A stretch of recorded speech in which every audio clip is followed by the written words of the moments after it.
Sobat Job Seeker, kembali lagi di Job Seeker, channelnya para pencari kerja. Berita terbaru datang dari anggota Dewan Pendidikan Kabupaten Garut yaitu Dedi Kurniawan yang mengkritisi kebijakan Badan Kepegawaian Negara atau BKN yang tiba-tiba mengubah kebijakannya soal aturan pengusulan penetapan NIP P3K. Semula BKN tidak mensyaratkan surat penyataan tanggung jawab mutlak atau SPTJM dalam berkas data calon P3K guru yang diusulkan penetapan NIP-nya. Namun pada 14 Februari 2022, BKN meminta para pejabat pembina kepegawaian atau PPK melampirkan SPTJM mengenai masa kerja calon pegawai pemerintah dengan perjanjian kerja atau P3K. Kami menolak revisi tersebut diberlakukan untuk calon P3K guru tahap pertama dan kedua, serta guru honorer yang lulus passing grade tetapi tidak ada formasi, kata Dedi kepada jpnn.com. Dia mengkhawatirkan jika kebijakan tersebut diberlakukan, maka akan memperpanjang proses penetapan NIP P3K guru. Sebab PPK pasti keberatan menandatangani SPTJM, apalagi bagi daerah yang jumlah guru honorernya banyak. Dedi mendesak pemerintah untuk tidak mengorbankan calon P3K guru tahap pertama dan kedua maupun honorer yang lulus passing grade. Biarkan proses berjalan dan jangan dibenturkan lagi dengan berbagai kebijakan yang muncul secara tiba-tiba. Mereka sudah dinyatakan lulus berdasarkan persyaratan yang sudah dibuat sendiri oleh pemerintah. Menurut Dedi, pemerintah pusat harus konsisten terhadap peraturan yang sudah diterbitkan sebelumnya. Tugas berat pemerintah pusat hari ini adalah meyakinkan daerah bahwa proses tahapan seleksi dan keuangan ditanggung pusat lewat dana alokasi umum atau DAU. Ini sebagaimana yang sudah digembur-gemburkan oleh 3 menteri yaitu Mendikbudristek Nadiem Makarim, Menpam RJ Cahyokumolo, dan Menteri Keuangan Sri Mulyani. Sebab fakta hari ini di lapangan masih banyak Pemda yang menyatakan bahwa dana untuk P3K guru itu tidak ada, bahkan semua dana DAU yang turun. Yang menjadi pertanyaan, sebenarnya dana itu ada nggak sih?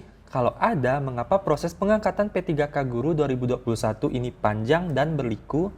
Tegas Dedi. Dia melihat ada 2 kemungkinan itu terjadi. Yang pertama, mungkin uangnya belum ditransfer oleh pemerintah daerah. Dan yang kedua, Pemda tidak bisa membedakan DAU dan DAU titipan untuk pengajian P3K. Ini kata Dedi harus diperjelas karena Sekretaris Ditjen GTK Kemendikbudristek Nunduk Suryani mengatakan dana gaji 8.801 P3K guru di Garut sudah ditransfer. Sementara baik pemerintah kabupaten maupun DPRD Garut kompak mengatakan dana itu tidak ada. Lalu ini dia adalah ketentuan usulan penetapan NIP P3K guru terbaru yang semakin ketat. Ada aturan masa kerjanya loh. Revisi Surat Badan Kepegawaian Negara atau BKN tentang usulan penetapan NIP P3K guru menambah sejumlah persyaratan yang wajib dilampirkan pada para penjabat pembina kepegawaian atau PPK. Dalam surat tertanggal 14 Februari 2022 dan ditandatangani Deputi Mutasi BKN Aris Windianto disebutkan, setiap pelamar yang melamar pada pejabatan fungsional dalam pengadaan P3K guru, baik guru maupun non-guru wajib memiliki pengalaman sebagai berikut. Yang pertama itu adalah paling sedikit 3 tahun di bidang kerja yang relevan dengan jabatan fungsional yang dilamar untuk jenjang pemula, terampil, dan ahli pertama. Dan yang kedua, paling sedikit 5 tahun di bidang kerja yang relevan dengan jabatan fungsional yang dilamar untuk jenjang mahir,